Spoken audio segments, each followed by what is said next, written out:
Hi, everyone. My name is Kristine Fisher. I am an advisory council board member with the World Women Foundation and also a senior executive with Golin, a marketing communications firm. So we're here to talk about creativity. And I just want to say on behalf of the foundation and Rupa, it is overwhelming to see the number of people that have showed up to listen and be a part of this conversation and dialogue. And I know there are a ton of people standing outside as well. So this is just a reminder, too, that this event is being live streamed. And the entire recording will be available afterwards. So if you have any interest in going back and watching some of the other panel discussions, please feel free to do so. So, you know, in confronting the monumental challenges ahead to really forge a path for a more sustainable, equitable future, creativity really stands as our chief ally. Whether it's combating climate crisis or dismantling systemic racial inequities, the question no longer lingers on if, but how do we do that? How do we transcend conversations into concrete actions that drive tangible transformations, particularly for women and girls, right? So our panelists will dive deep into this, dissecting pathways that leverage creativity to be a catalyst for meaningful change and share their strategies on how they convert their promises into impactful realities. And this isn't just a conversation that we're going to be having here today. It's really a blueprint for a future where creativity can help redefine inequality moonshot. And because I work in social media marketing, I would be remiss to not remind you to use the hashtag Equality Moonshot and tag World Women Fund as we kind of continue our conversation and dialogue. So without further ado, I'm going to invite our esteemed panelists to join me on the stage. So first we have Aayati Kar, who is from the Queendom Metaverse and founder of the Queendom Metaverse. Lisa Kristine, who is a globally celebrated photographer and activist. Maksimilian, or Max Kallhed, who is a creative entrepreneur and also an advisory council board member with the World Women Foundation. And then we have Kasia Redzisz, who is the first artistic director of the KANAL-Centre Pompidou. So this is my first time at Davos, and it is really eye-opening and an incredible place to be surrounded by so many important people having very important, critical conversations, particularly around, you know, they've been talking about human rights, international relations, healthcare, and tech. And, you know, creativity doesn't really take center stage as much as it does in, you know, if we're at a Cannes or a South by Southwest. But creativity really can be quite transformative in providing meaningful, impactful change and through this dialogue. So I want to, you know, kick off the conversation by asking the panel here, you know, how do you personally define the role of creativity in driving this tangible change, especially concerning issues around equality and empowerment? I'll start with you, Aayati. Thank you for asking that question. I think that was a very well put together question. So I see creativity as this window of seeing inequalities and injustices, but also it being a power, a superpower to be able to solve those problems, because creativity in midst of chaos and injustice, you never can really find this place for you. You can never find this place where you feel like you belong, your voice matters. And I think creativity is this, I feel like creativity gives this asset to solve problems that are actually not put out in the corporate world. They go around us, we don't see them, but we actually can solve them through our creativity. And I think injustices and inequalities remain unrecognized, but they still exist. And discrimination and marginalization remains unrecognized, but it does exist. And that's why I think creativity needs to be our pathway to solve those problems. I think that's what I think creativity is. Well, I think creativity has a pivotal role in social change. The whole idea of it is really like thinking out of the box and challenging status quos. I kind of think of it in little pockets. I'm a humanitarian photographer, so that is my element. But when somebody has the ability to view something that's creative, it stirs something emotional in them and it calls their attention, which allows us to shed a light on causes that may otherwise go unnoticed. And if you can tether the emotional part of someone, then it allows them to be present and more receptive to understanding things that need to be looked at and things that need to be changed. Further, it's really about changing perceptions and finding nuances in elevated ways in which to depict situations and peoples. And in my world, I do my work very distinctly to get somebody to take an action. So, you know, the beauty of a photograph, in my case, is that it transcends language. You don't need the language. You need to feel that person in the image and have the ability to pause and really stare at it and stare in that person's eyes, which we can't do when we're walking down the street, right? It would be an imposition. But what that allows for is connectivity, and the fear drops away and people want to do something, and I see it again and again. And lastly, it's just about building bridges. I feel like we have the ability through creativity, whether it's photography or any other art form, to really build bridges. It captures our attentions, and more than anything, it captures our hearts. Should I go? All right, yes. I mean, can I just do a quick poll in here? So I have two questions, basically. Who in here considers themselves being creative? A pretty decent amount. How many in here apply creativity on a daily basis at work? Yeah, not that many. Okay, so for me, I believe that everyone is creative and can be creative with the right tools and mindset. I also, to Aayati's point, you know, I believe that creativity is a human quality that exists in every single one of us, and I often call it that's our hidden superpower. So I think creativity should be applied in multiple aspects of business, not just in a creative department or in the creative industry or by people who have the creative as their work title. You know, creativity should be applied on multiple levels of business. So I truly believe that, even though you didn't raise your hand, I strongly believe that you are a creative individual. And creativity for me often refers to problem solving or like concept development. So I think it's important also to, like for Lisa, her outlet might be photography, you know, and for Kasia it might be arts. But for me, it's problem solving. So I think it's also about demystifying the facts around creativity to give it its proper value, I guess. Yeah. Yeah. There's so many things to say. I maybe start with explaining what KANAL-Centre Pompidou is, because I started there 2 years ago, moving from Tate in Great Britain, and it's a museum that is being built at the heart of Brussels, Museum of Modern and Contemporary Art, the first one in the city, and it's of 40,000 square meters, so it's substantial in size. And why this is so exciting to hear all of this input is because I'm not coming to an institution which has this inherited luggage of structural mistakes, of, you know, chauvinism, of inequality embedded already in the structure. So there is a bit of legacy, but actually it's a clean slate, which is fabulous. We're setting up a museum, a very classical structure from the ground. I mean, it's being built as we speak, or so I hope. And the question of equality is not only equality through creativity and in arts. I mean, one of the reasons that I love art and artists is because the words that they create is not as the word, doesn't have to be as the word we know. It can be better, can be more equitable. All scenarios are possible. It's a space of imagination.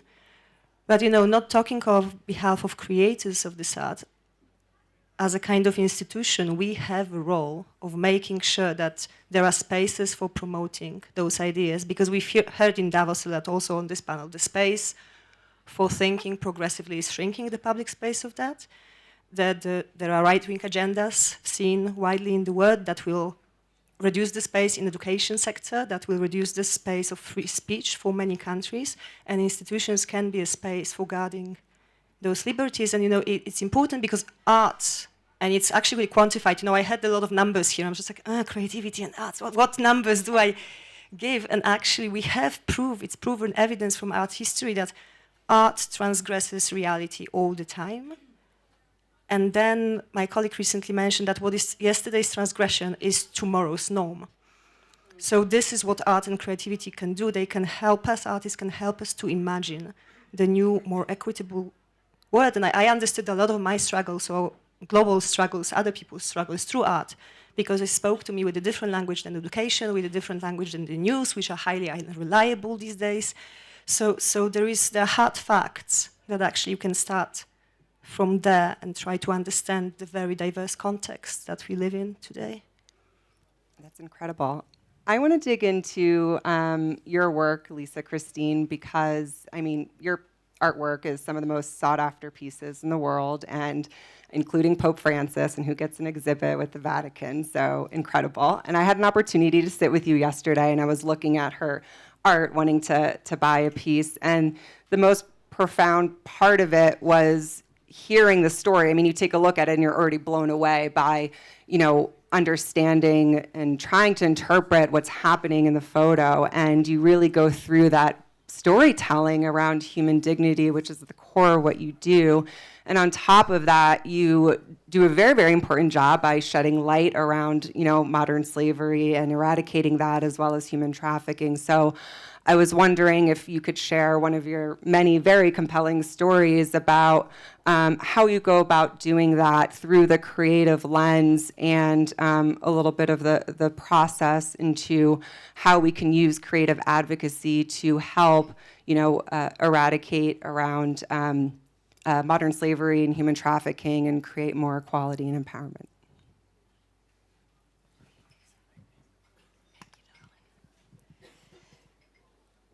You began with asking about the process, I think. Mm-hmm. So my process is super organic. I have something that burns in me and that I feel excited about, or that I feel needs to be addressed, and then I just go do it. And so that whole Nike slogan, it was really mine. I always say it, it's like I just feel compelled to do something, and I'll just go out and do it. And it's so much about really connecting with an individual. And in most cases, like if I'm doing my unity work, which is not, for example, dangerous, it's out discovering people that live very close to the earth still and really celebrating unity, then I will always sit down with the community before even pulling out a camera, because it's so much about respect and expressing who I am and asking if they would wish to work with me. When I'm doing the anti-slavery work, I'm with abolitionists on the ground who are working undercover in each particular area. And they are my guardians and my translators and my safekeepers. And that whole body of work, which I can't share with you here, but it's rather extensive. And it was all made in these little 10-minute periods of time because of the lack of safety. And that stuff was rather scary to do, but all I could think of was do it for them, because I didn't know about it. This was I started this work 16 years ago on that topic. So to me, it's using those images. It's kind of like in the case of the slavery work, no matter how dire or horrific the circumstance is that I'm photographing, and that soul has to endure on a daily basis without choice. To me, it's about finding their dignity. It's not about the horror. There's plenty of images that are about the horror, and they, I suppose, have a place, but it's not in my realm. And so my thought behind it was that if a viewer can stand in front of it and connect with that person in that image, that they would be called to act. I do a lot of speaking with stories about those images, but really the images, and let's just be really true here, it's really the people. Those people that are in the images that are gathering the eyes of viewers,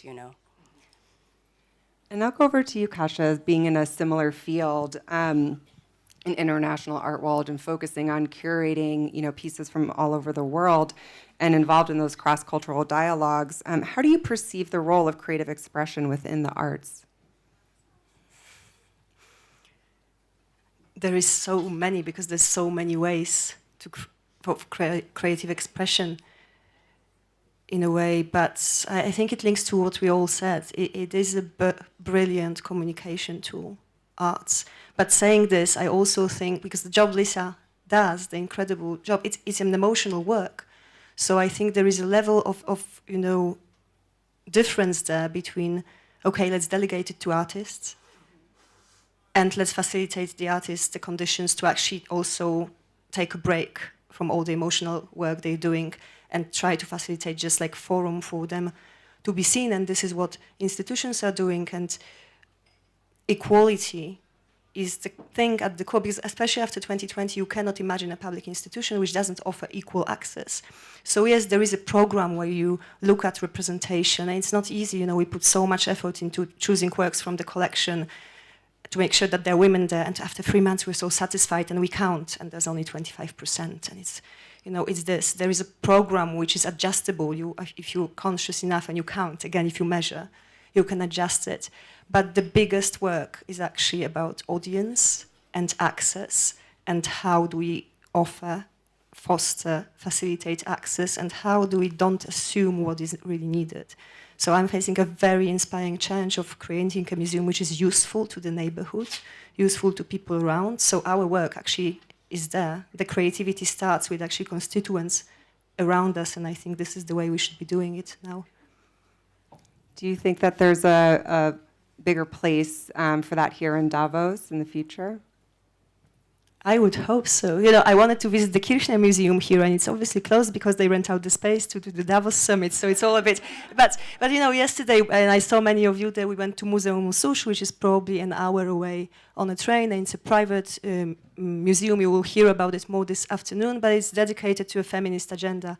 And yes, there is space to change the policy from that fairly small museum near Davos. And what is useful for me, I go very often to art events. I've never been to Davos before. This was very, very exciting. And all this input from various points, we need to offer more entry points to the museum than just art. And only if we speak and connect, KANAL-Centre Pompidou can function in a way that is relevant to what we're discussing today.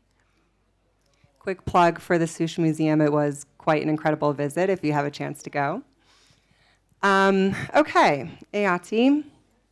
I'm going to quote you for a second. I had a lovely opportunity to sit on a lot of panels and watch you speak, and you said, age isn't a number, age is an attitude, and age is my attitude. And it's true, because she is such an incredible, powerful voice. And while we are not here to talk about age or keep that in mind, without a doubt, just walking around here over the last week, you are the youngest person here, and and playing a very, very significant role, mind you, in sharing your platform and having a conversation. You're the next generation for us in driving the meaningful, impactful change. And so I was wondering if you could share, a little bit about your work and how you break down kind of those societal expectations for young girls and empower them into this place of equality. Talking about connection and actually connecting with the audience, I want to put it out there that there are 43.3 million girls who are displaced due to war, conflict, and violence. And only 17% of refugees know to speak English at all times. And we know the conflicts that are going around us, around the world, like discussed in the previous panels. I think it was just necessary to put that out there, because this is not just about creativity. As I said, creativity is about solving these problems. Creativity is about seeing the inequalities and injustices, but also using it to change those problems. And also, when you talk about challenging societal norms and expectations, let's go back to the Renaissance. I have to be honest, the Renaissance only painted white, skinny women. It's true. And it defined beauty in such a particular manner. 65% of the girls who regularly wear makeup regularly wear makeup started between the age of 8 and 13 to be visible, because young people are usually told that you don't belong here, and that is why we usually go from being invisible. We go from being visible to being invisible, and from having a voice to being voiceless. And I find it so annoying that young people are not represented in places we need to be represented. We are the young generation. We all say that, but we need to understand it.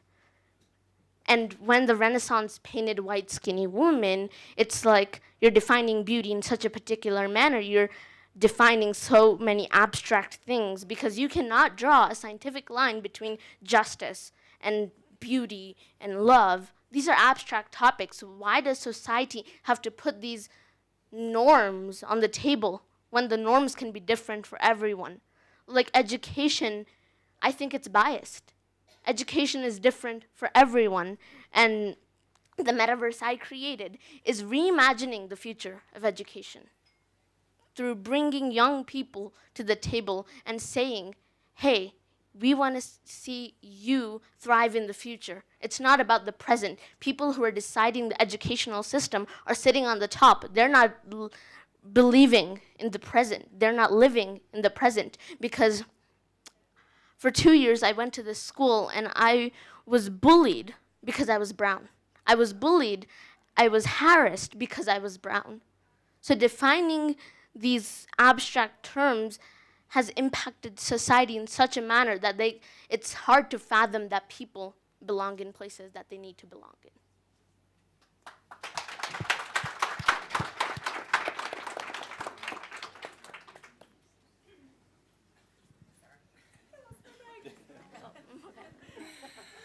We're all taken aback and breathless by your words, and no, it's true, and you know, the education system is flawed in that degree, and making creativity more inclusive for young women and girls, and what you're doing is quite essential. And actually, you talked about that quite a bit too, Max, and we have been talking a lot today about allyship with men, and Max is a huge advocate as a board member in the World Women Foundation, and in fact, I think you've been honored as, you know, one of the top 50 male advocates for creating equality within the media and marketing realm.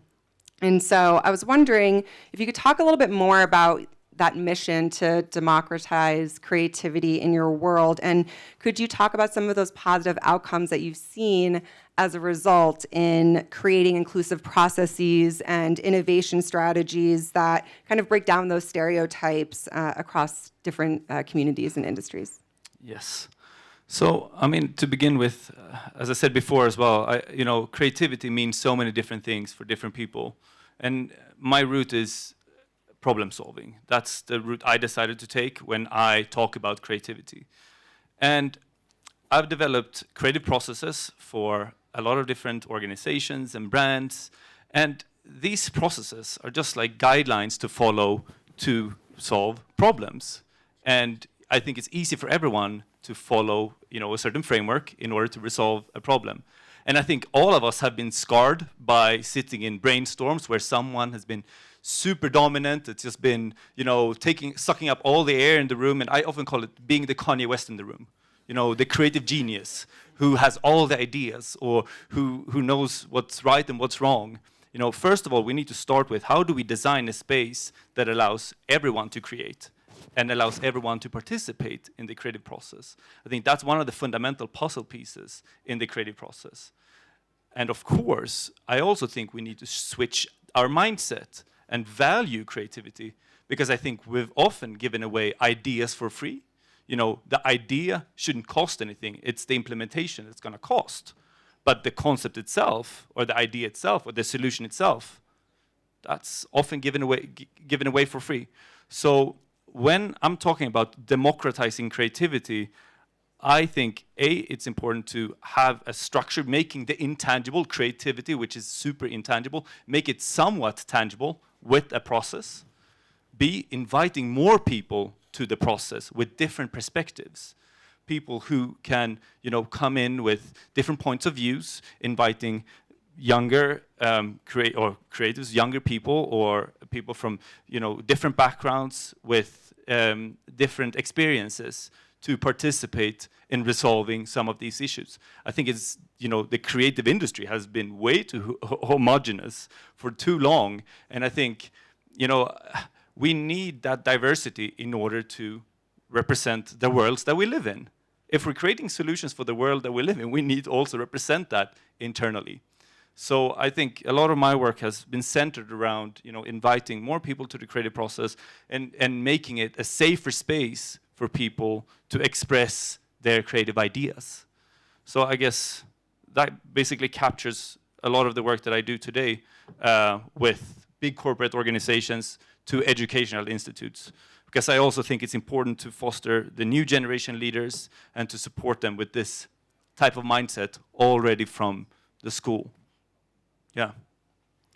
So we have a few minutes left, and I want to just pose this last question to the group, if you can take about 30 to 45 seconds to answer.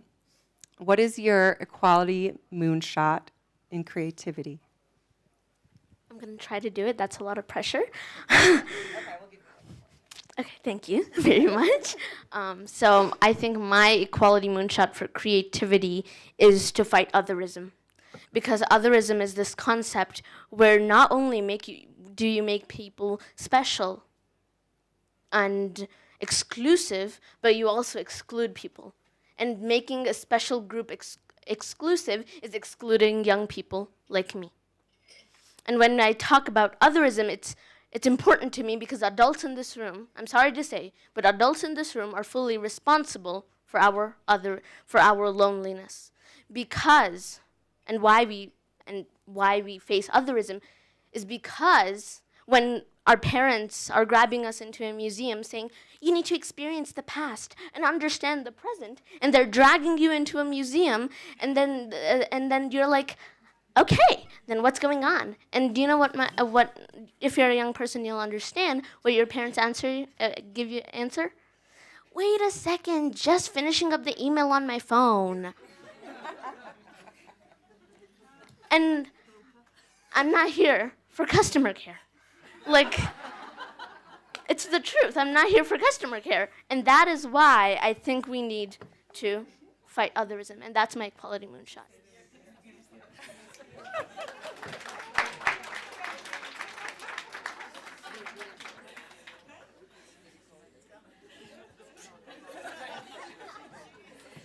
My equality moonshot is really to use the craft of creativity to inspire people to open their hearts and to elevate themselves and to elevate others.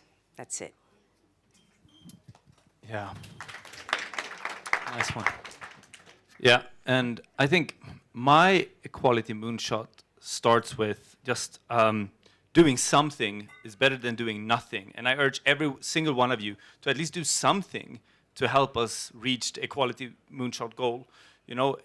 If we're in this together and if we're all motivated to achieve this, I think it's way likelier than just one organization is going to do this by themselves.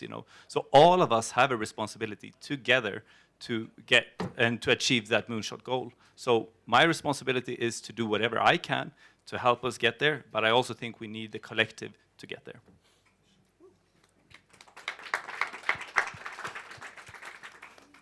From my perspective, don't shy away from asking questions. Don't be afraid to admit that you don't know. The era of having all the answers is over. Have someone who would help you with answers. If you fail, if you fall, stand up. Have someone to help you carry on. And I think yesterday's transgressions are tomorrow's norm, so let's remember about it.